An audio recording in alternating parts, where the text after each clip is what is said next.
আলোর বর্তিকা news channel থেকে আমরা আছি আজকে হরি বিশ্বাসের সঙ্গে। আজকে হরি বিশ্বাসের মুখে শুনে নেব কবি কৌশিক গাঙ্গুলির স্বপ্ন দেখতে চাই এই বইটি থেকে উনি কবিতা আবৃত্তি করে আমাদেরকে শোনাবেন। ওনার কেন কবি কৌশিক গাঙ্গুলির কবিতা ভালো লাগে এত। নমস্কার দাদা আপনাকে আলোর বর্তিকা নিউজ চ্যানেলে। নমস্কার। আমরা আজকের এই রাজনৈতিক প্রেক্ষাপটে দাঁড়িয়ে এই সামাজিক দুরাচারে বদ্ধ ভূমিতে বাস করছি বা করেছি।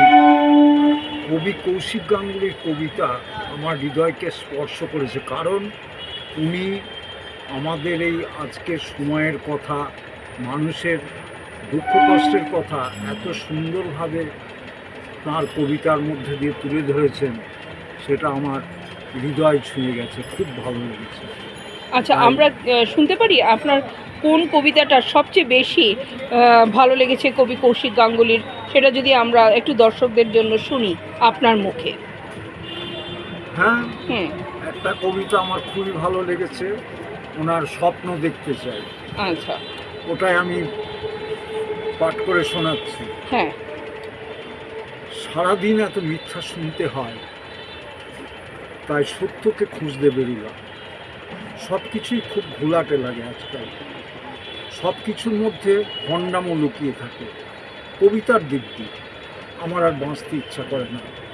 দিন দিন দুর্বল হয়ে যাওয়া শরীরটাকে আর কতদিন টেনে নিয়ে যেতে হবে জানি না।